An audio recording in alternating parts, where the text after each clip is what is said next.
Hey golfers, I'm Drew Mahowald, II Swing Golf here at the Cobra Tour Truck with James Posey, Senior Tour Operations Manager, and James is going to take us through the Cobra Tour Truck.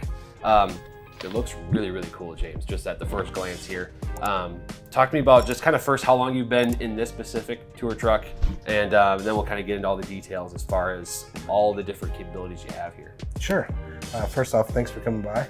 This is our new workshop. It's just a little over a year old. We debuted it last year at the Wells Fargo Championship. Okay. And it's a far cry from what we operated out before.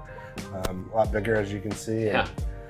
And, able to service our players a little bit better. Yeah, this is we got some lounging, we got some cool lights in here, but let's kind of get into the nitty gritty, right? Because I think the people that watch us and listen to us are always interested in the build specifically and how that all happens. So I know we've got some cool things we can kind of go through here. Let's get started. I'm kind of curious what we got here.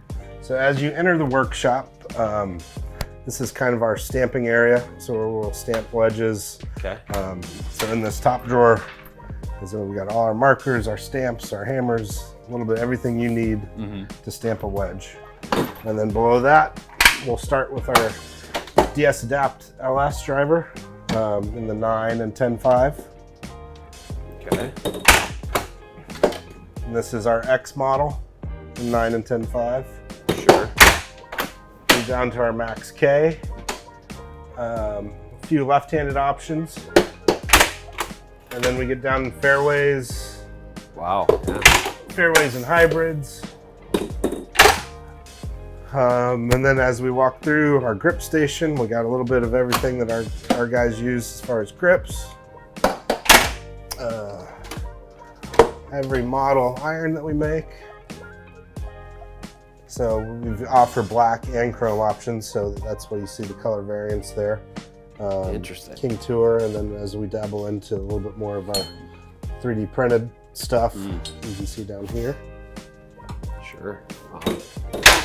And then behind you are wedges. So all of our wedges that we typically use on tour are raw. So that's kind of why they're wrapped up in plastic so they won't rust in the drawer. Interesting. Okay. Wow.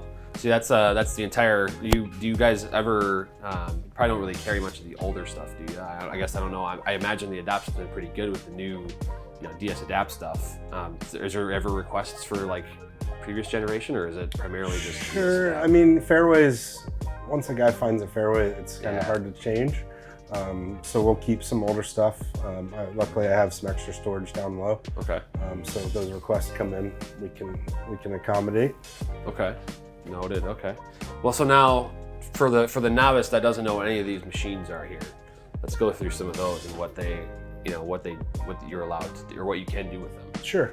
On this side of the island, it's kind of set up for wedge builds. So the grinder here you see is to polish a wedge finish. We have different grit belts for our Burr King here, from a little bit more aggressive. So when we're actually trying to shape a wedge, we have some different options there.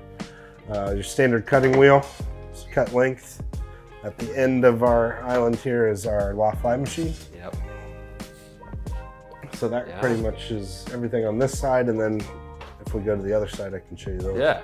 So what, and then in terms, as we go over to the other side, in terms of like mapping this stuff up, because I know you had kind of this is sort of the design and the mapping out of this truck was pretty much you, is my understanding. So how, did you have a vision in your mind of how you wanted things mapped out in certain items and certain things to be in certain spots? Yeah, you keep the flow of a golf club build in mind, but we knew the basic footprint of the island itself.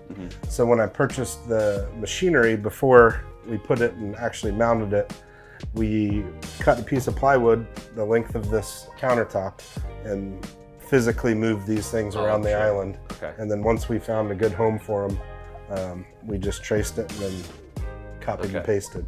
Okay, so there was there's some pre-planning that goes into it before. This feels right. Sure, and you'll see. I do most of the building on that side, so that flow is a little different. But this is specifically for the wedge side. Gotcha. Okay, well, yeah, let's head over to the other side then.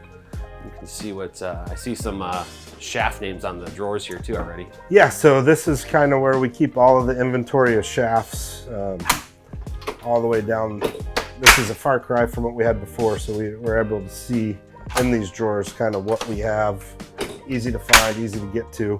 I'll keep primarily most of what our guys play. Yeah. And then in a pinch, most of the other manufacturers are out here, so I can grab from them if need be. Okay. Interesting. So as far as machinery goes on the island, I have a steel dedicated belt, a graphite dedicated belt, and a ferrule dedicated belt, along with my own cutting wheel and length board. Wow, very cool. That's crazy. Yeah.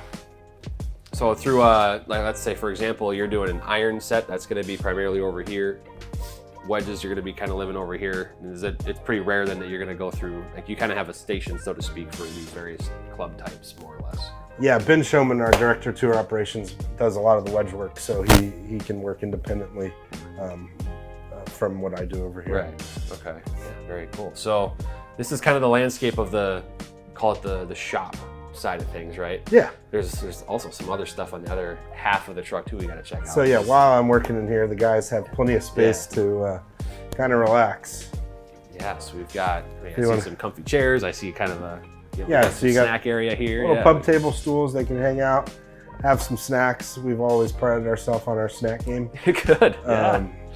So they can just relax, kick back, and obviously sit in nice comfy recliners, watch some TV, do whatever they need to do to unwind while we're getting some club work done. Yeah. So, and this is it's kind of nice too, I imagine, when players do stop by, and it is kind of nice for them to have somewhere kind of comfortable to hang out and relax a little bit, or the caddies come in maybe sometimes, and either way it's kind of nice to have that for them when maybe outside and it's warm and they're sweating. Sure, it's kind of a safe haven for them. They can come unwind without any distractions, and it's kind of a safe place. Yeah. Well, then I did want to highlight quickly. I know, the cool part that you got here. We got some lockers with some names on them and stuff. So now with the extended workspace that we have, we're able to accommodate Siobhan, who handles all of our soft goods for our guys, makes them look good. We have lockers for everybody.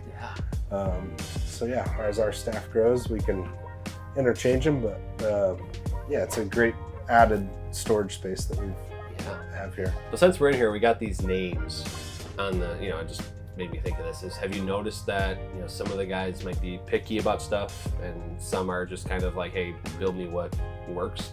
Or is there, as far as golf clubs goes? Yeah, as far as golf clubs, like, how's how's that dynamic work for you guys? It's kind of the nature of the beast. You learn the little nuances that each player has, and you accommodate accordingly. But nothing outside, nothing's wildly right. I've heard, you hear stories about some guys. It's like, I need 17 wraps of tape under this grip, or whatever. So like, I don't know if there's anything crazy like that, but I just thought that was something I had to ask you as someone who's working directly with these guys all the time. Luckily our guys, nothing out of the norm that we see. Sure. Well, this has been really cool, James, because obviously, you think of golf and innovation, you think of Cobra and Puma as well, with the shoes back there. So it's pretty cool though. I mean, this is, as I think you alluded to off camera, this is among the tour trucks out there, this is the newest one, so you guys aren't doing it right if it's not the best one. So I think you guys have nailed it here. So thank you. Thanks for coming by. Thanks for giving us the tour. That was awesome. Yeah, man.